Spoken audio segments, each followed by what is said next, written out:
Hello everyone, मैं हूं श्वेता और आप देख रहे हैं स्टडी कॉमर्स। और इस वीडियो में हम पढ़ेंगे इनकम टैक्स एमसीक्यूज पार्ट 2। हमारे वीडियो के पीडीएफ डाउनलोड करने के लिए आप हमें ज्वाइन कर सकते हैं। इसके लिए आपको पेमेंट करना होगा ₹365 पर ईयर का।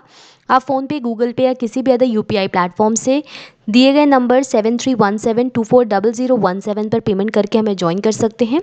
बाकी की पेमेंट डिटेल्स डिस्क्रिप्शन बॉक्स में दी हुई है, तो आप उसे वहाँ से देख सकते हैं। तो चलिए शुरू करते हैं।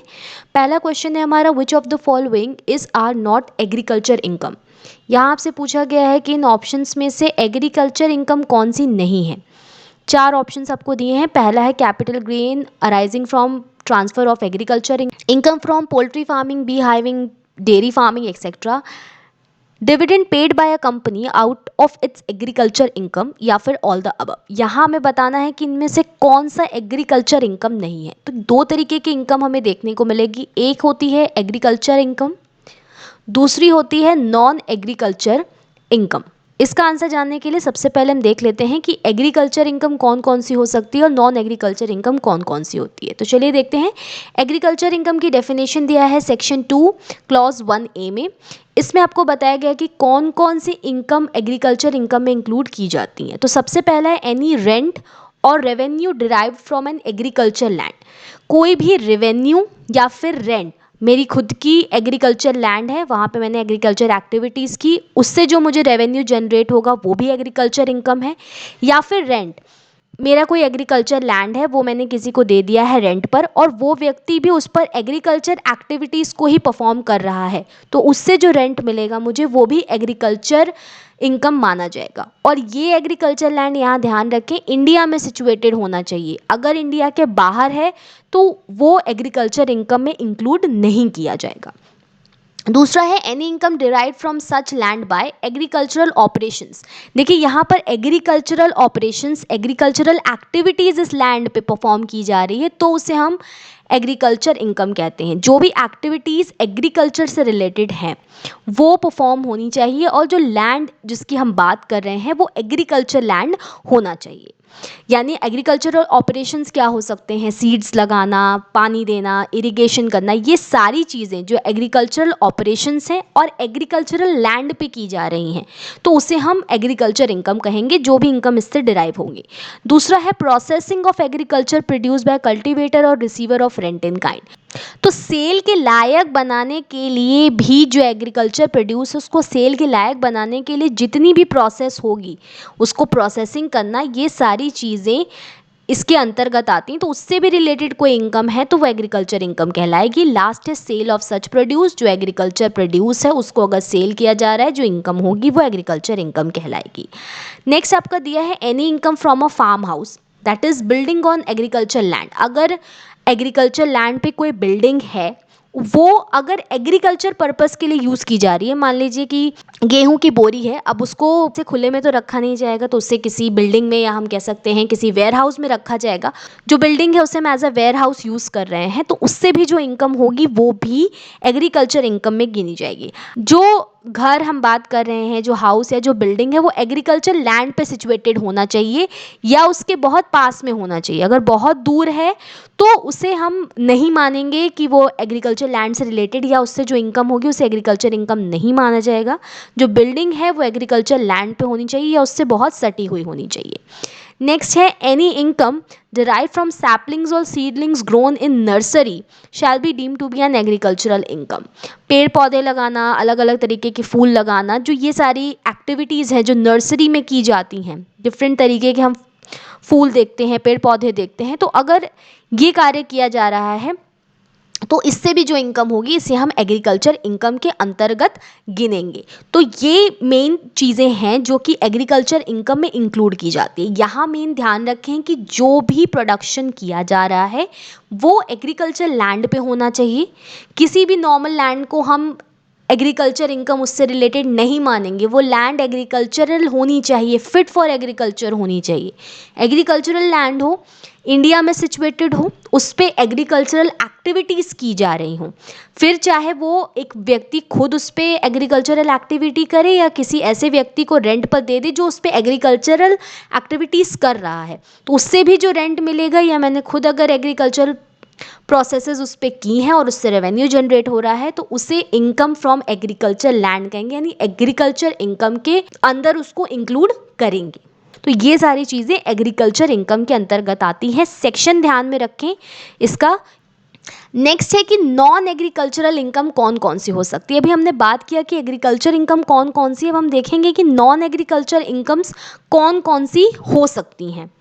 पहला है इनकम फ्रॉम मार्केट्स, दूसरा है इनकम फ्रॉम माइनिंग रॉयल्टीज़, अगर माइनिंग कोई रॉयल्टी मिल रही है तो उसे हम इनकम फ्रॉम एग्रीकल्चर नहीं मांगेंगे।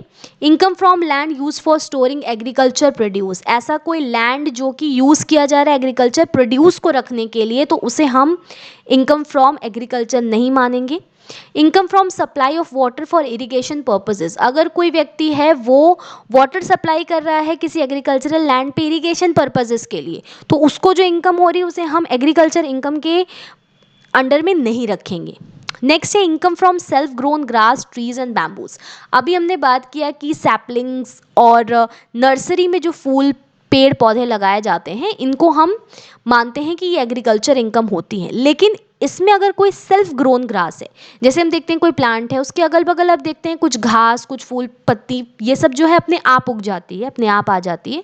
कोई चिड़िया कभी कोई सीड लेकर के जा रही है और अगर उससे वहाँ पे वो गिर गया तो वहाँ पे अपने आप एक पेड़ पौधा उग जाता है। तो ऐसी कोई सेल्फ ग्रोन ग्रास है जो अपने आप स्पॉन्टेनियसली खुद से ग्रो कर गई है, तो उससे अगर हम इनकम पा रहे हैं तो वो एग्रीकल्चर इनकम में नहीं गिनी जाएगी। एग्रीकल्चर इनकम का मतलब है कि हमने पर्पसली उस पेड़ को लगाया है, उस पौधे को लगाया है, उस फूल को लगाया है, तो ही उसे एग्रीकल्चर इनकम के अंतर्गत मानेंगे। नेक्स्ट है income from salt produce after the land has flooded with the sea water. अब आपका लैंड जो है वो समुद्र के पास है, वहाँ पे समुद्र का पानी इकट्ठा हो गया और यहाँ पे हम सॉल्ट प्रोड्यूस कर रहे हैं, तो ये इनकम फ्रॉम एग्रीकल्चर नहीं माना जाएगा। नेक्स्ट है इनकम फ्रॉम फिशरीज, फिशरीज की इनकम को एग्रीकल्चर इनकम के अंतर्गत नहीं रखते हैं। Income from sale of earth for brick making, bricks बनाने के लिए अगर कोई लैंड को सेल किया गया उससे कोई इनकम हो रही है तो वो भी आपका एग्रीकल्चर इनकम नहीं है। Remuneration received as a manager of an agriculture farm, किसी एग्रीकल्चर फार्म का कोई मैनेजर है तो उसको जो इनकम दी जा रही है वो एग्रीकल्चर इनकम नहीं होती है। नेक्स्ट है dividend from a company engaged in agriculture, अगर कोई कंपनी है उसमें आपने पैसा लगाया है और वो कंपनी एग्रीकल्चर प्रोड्यूस का कार्य करती है, तो अगर हमें जो उससे डिविडेंड मिल रहा है वो एग्रीकल्चर इनकम में नहीं गिना जाएगा। उस कंपनी के लिए तो जो इनकम जितनी हो रही है उसकी वो उसके लिए एग्रीकल्चर इनकम है, लेकिन वो कंपनी जब अपने शेयर होल्डर्स को डिविडेंड देती है तो वो डिविडेंड एग्रीकल्चर इनकम नहीं होता है। नेक्स्ट, अगर कोई स्टैंडिंग क्रॉप परचेज किया गया उसे कट करके सेल करके अगर कोई प्रॉफिट आ रहा है तो उससे एग्रीकल्चर इनकम नहीं माना जाएगा, क्योंकि यहाँ पे कोई एग्रीकल्चर लैंड में पर्टिकुलरली हमने कोई प्रोसेसिंग नहीं की है। नेक्स्ट है income from dairy farming, poultry farming etcetera. तो डेयरी फार्मिंग, पोल्ट्री फार्मिंग, इनसे रिलेटेड अगर कोई इनकम होती है तो उसे हम एग्रीकल्चर इनकम के अंडर में नहीं रखते हैं। नेक्स्ट है income from bee hiving, bee hiving से अगर इनकम हो रही है, जो शहद निकालने की प्रक्रिया होती है उसके लिए अगर बीज को पाला जा रहा है तो उससे अगर कोई इनकम होती है तो उसे हम इनकम फ्रॉम एग्रीकल्चर नहीं मानेंगे। तो ये सारे ऐसे इनकम हैं जो कि एग्रीकल्चर में नहीं इंक्लूड किए जाते हैं। तो वापस से हम अपने क्वेश्चन पे आ जाते हैं। तो ये हमारा क्वेश्चन पूछा गया था which of the following are not agriculture income. तो पहला है capital gain arising from transfer of agriculture land, अगर एग्रीकल्चर लैंड को ट्रांसफर करने में कैपिटल गेन हो रहा है तो इसे हम एग्रीकल्चर इनकम नहीं मानेंगे। दूसरा income from poultry farming, bee hiving, dairy farming, तो ये भी एग्रीकल्चर इनकम नहीं है, ये नॉन एग्रीकल्चर इनकम है। नेक्स्ट है आपने किसी कंपनी में पैसा लगाया, ऐसी कंपनी जो एग्रीकल्चर कार्य में लगी हुई है, लेकिन अगर आपको उस कंपनी से डिविडेंड मिलता है तो वो एग्रीकल्चर इनकम नहीं माना जाएगा। लास्ट ऑप्शन है आपका ऑल द अबव, तो यहाँ ऑल द अबव करेक्ट होगा। ये तीनों जो है ये नॉन एग्रीकल्चर इनकम है, इनमें से कोई भी एग्रीकल्चर इनकम का हिस्सा नहीं है। नेक्स्ट क्वेश्चन है agriculture income is totally exempted from tax. However, agriculture income is taken into consideration while computing the tax on non-agriculture income of an SSC. This is known as agriculture income को tax से totally exempt माना जाता है, उसके बावजूद जब भी किसी एसएससी का इनकम टैक्स कैलकुलेट किया जाता है और अगर वो व्यक्ति एग्रीकल्चर इनकम भी कमा रहा है तो नॉन एग्रीकल्चर इनकम पर टैक्स लगाने के लिए एग्रीकल्चर इनकम को भी कंसिडर में लिया जाता है, उसे भी एग्रीगेट किया जाता है।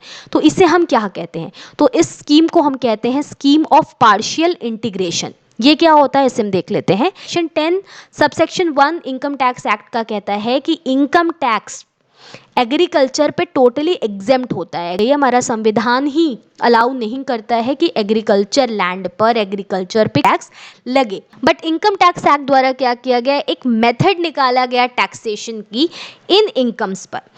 इसे हम कहते हैं partial integration of agriculture income. यहाँ पे क्या हो गया कि गवर्नमेंट एग्रीकल्चर इनकम पे आपके टैक्स नहीं लगा सकती, ठीक है, लेकिन यहाँ पे गवर्नमेंट क्या करेगी, जो आपकी नॉन एग्रीकल्चर इनकम है इस पे हायर रेट से टैक्सेस लगा देगी।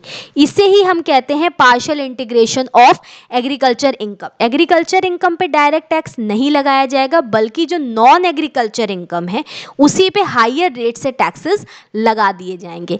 यहाँ इसे हम कहेंगे स्कीम ऑफ पार्शियल इंटीग्रेशन। तो ऐसी सिचुएशन में अगर कोई व्यक्ति है, कोई एसएससी है, एसएससी यानी कि इंडिविजुअल हो सकता है, एचयूएफ हो सकता है, एओपी हो सकता है या बीओआई हो सकता है, जब भी इनका टैक्स निकाला जाएगा तो यहाँ पे नॉन एग्रीकल्चर इनकम को एग्रीकल्चर इनकम के साथ जोड़ा जाएगा। उसके बाद नॉन एग्रीकल्चर इनकम पे हायर रेट से टैक्सेस लगाए जाएंगे। इसकी कुछ कंडीशंस हैं। सबसे पहला जो एसएससी है वो इंडिविजुअल, एचयूएफ, एओपी या बीओआई होना चाहिए। दूसरा, नॉन एग्रीकल्चर इनकम एक्सीड करनी चाहिए मिनिमम टैक्सेबल लिमिट से। मिनिमम टैक्सेबल लिमिट यानी कि 2,50,000, 2.5 लाख तक कोई टैक्स नहीं लगता है अगर 60 ईयर्स से नीचे एज है। 60 ईयर्स से 80 ईयर्स तक 3 लाख मिनिमम यहाँ तक टैक्स नहीं लगता है, और अगर 80 ईयर्स से ऊपर है, सुपर सीनियर सिटीजन है, तो 5 लाख तक कोई भी टैक्स नहीं लगता है। और नेट एग्रीकल्चर इनकम एक्सीड करनी चाहिए 5,000 से, तभी यहाँ पर टैक्स, ये स्कीम ऑफ पार्शियल इंटीग्रेशन लगता है। इसको एग्जाम्पल के तौर पे हम देख लेते हैं। मान लीजिए कोई मिस्टर ए हैं, इनकी नॉन एग्रीकल्चर इनकम जो है वो है 5 लाख रुपीज़, और इनकी एग्रीकल्चर इनकम जो है, ये नॉन एग्रीकल्चर इनकम है, एग्रीकल्चर इनकम इनकी है 5,000 रुपीज़। तो ये क्या हो गया, यहाँ पर ऐड नहीं होगा एग्रीकल्चर इनकम, क्योंकि यहाँ पे मिनिमम 5,000 तक तो एग्जेम्प्ट है। 5,000 से ऊपर अगर नेट एग्रीकल्चर इनकम है तो ये जुड़ेगा। अब मिस्टर बी है, इनकी जो नॉन एग्रीकल्चर इनकम है वो है 4 लाख रुपए, और इनकी एग्रीकल्चर इनकम है ये 60,000 है, तो ये यहाँ पे जुड़ेगा। 4,60,000 रुपए यहाँ एग्रीगेट होगा, यानी इसे आप कह सकते हैं इनडायरेक्टली यहाँ पर आपसे टैक्स वसूला जाएगा। जो एग्रीकल्चर इनकम है उस पर डायरेक्टली कोई टैक्स नहीं लगाया जाएगा, बल्कि नॉन एग्रीकल्चर इनकम पे ज़्यादा रेट से टैक्स यहाँ पे लगाया जाएगा। इसे हम कहते हैं scheme of partial integration. Next question हमारा, match the list 1 with list 2। यहाँ पे आपको 4 सेक्शंस दिए गए हैं लिस्ट 1 में, और उससे रिलेटेड यहाँ पे आपको 4 चीज़ें दी गई हैं। हमें बताना है कि कौन से सेक्शन में क्या आता है। तो सबसे पहला है सेक्शन 10 सबसेक्शन 5। तो section 10 subsection 5 leave travel concession से रिलेटेड है। ये सैलरीज के हेड के अंतर्गत आता है। यहाँ पे जो एम्प्लॉयर होता है वो अपने एम्प्लॉय को लीव ट्रैवल कंसेशन देता है, यानी ट्रैवल करने के लिए कुछ अलाउंस प्रोवाइड करता है। ये अलाउंस जो है इसमें सिर्फ जो आने जाने का खर्चा होता है, जो ट्रैवल एक्सपेंसेस होते हैं वो इंक्लूड होता है, खाना पीना रहना इसका खर्चा नहीं होता है। इसके अलावा फैमिली मेम्बर्स का ट्रैवल इसमें इंक्लूड होता है, जो कि डिपेंडेंट मेम्बर्स हों, पेरेंट्स हो सकते हैं, हस्बैंड वाइफ हो सकते हैं, बच्चे हो सकते हैं, लेकिन ये डिपेंडेंट मेम्बर्स होने चाहिए। तो जो ट्रैवल का खर्चा होता है वो यहाँ पर एम्प्लॉयर अपने एम्प्लॉय को देता है। यहाँ पे ये बात ध्यान रखने वाली है कि जो एग्जेम्पशन मिलता है वो मिलता है एक्चुअल कॉस्ट तक का, यानी कि फॉर एग्जांपल मान लीजिए कि आपके एम्प्लॉयर ने आपको 60,000 रुपये लीव ट्रैवल कंसेशन दिया, बट आपका जो खर्चा हुआ वो सिर्फ 40,000 रुपये का हुआ, तो एक्चुअल कॉस्ट तक का ही एग्जेम्पशन आपको मिलेगा। इसके अलावा लीव ट्रैवल कंसेशन में जो ट्रैवलिंग होगी वो इंडिया के अंदर होनी चाहिए, ओवरसीज ट्रैवलिंग को इसमें इंक्लूड नहीं किया जाता है। नेक्स्ट है सेक्शन 10 सबसेक्शन 7। इसमें आता है परक्विजिटीज एंड अलाउंसेस। तो इसमें वो परक्विजिटीज और अलाउंसेस आते हैं जो कि गवर्नमेंट अपने एम्प्लॉय को देती है। ऐसे एम्प्लॉयज को जो आउटसाइड इंडिया काम कर रहे हो, अपनी सर्विसेज दे रहे हो आउटसाइड इंडिया, इंडिया के बाहर अपनी सर्विसेज दे रहे हो, उनको गवर्नमेंट जो अलाउंसेस दे रही है, जो परक्विजिटीज दे रही है इन एम्प्लॉयज़ को, वो आता है सेक्शन 10 सबसेक्शन 7 के अंतर्गत। और जो ये एम्प्लॉय है जिसको ये परक्विजिटीज़ दी जा रही है, ये इंडियन सिटीजन होना चाहिए जो कि इंडिया के बाहर रह करके सर्विसेज प्रोवाइड कर रहा है, और जो पेयर होगा इन परक्विजिटीज़ और अलाउंसेस का वो गवर्नमेंट होती है। नेक्स्ट है सेक्शन 10 सबसेक्शन 16। ये रिलेटेड है एजुकेशनल स्कॉलरशिप से। अगर किसी एम्प्लॉय को एम्प्लॉयर के द्वारा उसके बच्चे के लिए एजुकेशनल स्कॉलरशिप दी जा रही है तो ये टोटली एग्जेम्प्ट होती है। इसके अलावा जो एम्प्लॉई है अगर वो अपने रिसर्च वर्क के लिए भी स्कॉलरशिप पा रहा है तो वो भी यहाँ पर एग्जेम्प्ट होती है। नेक्स्ट है सेक्शन 10 सबसेक्शन 23B, इसमें आता है खादी एंड विलेज इंडस्ट्रीज। अगर कोई खादी एंड विलेज इंडस्ट्रीज को सेटअप कर रहा है तो यहाँ पर भी जो है ये टोटली एग्जेम्प्ट होता है टैक्स से। तो ये आपका चारों था। सेक्शन 10 सबसेक्शन 5 में दिया है आपका लीव ट्रैवल कंसेशन, यानी ए का आपका हो जाएगा 4th। बी में है 10 सबसेक्शन 7 जो है परक्विजिटीज एंड अलाउंसेस। सी है आपका 10 सबसेक्शन 16 जो कि एजुकेशनल स्कॉलरशिप से रिलेटेड है। और सेक्शन 10 सबसेक्शन 23B ये है खादी एंड विलेज इंडस्ट्रीज से रिलेटेड। तो ऑप्शन ए यहाँ पे हमारा करेक्ट होगा। नेक्स्ट क्वेश्चन है agriculture income is completely exempted from assessment year. तो असेसमेंट ईयर 1974-75 से टोटली एग्जेम्प्ट था एग्रीकल्चर इनकम। नेक्स्ट क्वेश्चन है हमारा payment of gratuity act came into force in. तो payment of gratuity act came into force in the year 1972। तो जो gratuity act है ये है ग्रेचुटी एक्ट 1972। ग्रेचुटी क्या है इसके बारे में हम देख लेते हैं। तो ग्रेचुटी एक्ट है 1972। ग्रेचुटी क्या है? तो ग्रेचुटी एक पेमेंट होता है जो कि एक एम्प्लॉयर अपने एम्प्लॉय को देता है, उसकी जो भी सर्विसेज हैं जो पास्ट में उसने सर्विसेज परफॉर्म किए हैं उसके एप्रिसिएशन में उस लमसम अमाउंट का पेमेंट किया जाता है जिसे हम ग्रेचुटी कहते हैं। ये जो सैलरीज वगैरह दी जाती हैं इसके अलावा इसका पेमेंट किया जाता है। वो अलाइव है तो वो खुद ले सकता है। अगर जो एम्प्लॉय है अगर उसकी डेथ हो चुकी तो जो उसका लीगल हायर होगा उसको ग्रेचुटी का पेमेंट दिया जाता है। अब ग्रेचुटी का जो ये पेमेंट होता है इसमें दो तरीके की चीज़ें होती हैं। पहला है कि ग्रेचुटी अगर आपको सर्विस पीरियड के अंदर मिल रही है, अगर किसी व्यक्ति की सर्विस अभी पूरी नहीं हुई है, सर्विस पीरियड के अंडर में अगर ग्रेचुटी मिल रही है तो चाहे वो गवर्नमेंट एम्प्लॉय हो चाहे वो नॉन गवर्नमेंट एम्प्लॉय हो, ये ग्रेचुटी फुल्ली टैक्सेबल होती है। अगर ग्रेचुटी रिटायरमेंट पे मिल रही है तो गवर्नमेंट एम्प्लॉय के लिए ये फुल्ली एग्जेम्प्ट होती है, नॉन गवर्नमेंट एम्प्लॉय के लिए ये टैक्सेबल एज पर रूल होती है। यानी कि कुछ रूल्स होते हैं जिसके अनुसार नॉन गवर्नमेंट एम्प्लॉयज पर टैक्स लगाया जाता है। इन रूल्स के बारे में जब हम ग्रेचुटी को डिटेल में पढ़ेंगे तब देखेंगे। फिलहाल यहाँ ये बात ध्यान रखने की है कि ग्रेचुटी एक्ट है 1972। अगर सर्विस पीरियड में ग्रेचुटी रिसीव हो रही है तो चाहे एम्प्लॉय गवर्नमेंट एम्प्लॉय हो नॉन गवर्नमेंट एम्प्लॉय हो ये फुल्ली टैक्सेबल होगा। और अगर रिटायरमेंट पे मिल रहा है तो गवर्नमेंट एम्प्लॉय के लिए ये फुल्ली एग्जेम्प्ट होता है और नॉन गवर्नमेंट एम्प्लॉय के लिए ये टैक्सेबल एज पर रूल होता है। तो आज की इस वीडियो में हमने इनकम टैक्स से रिलेटेड कुछ क्वेश्चंस देखे। आने वाले वीडियोस में हम और रिलेटेड MCQs देखेंगे। Thank you.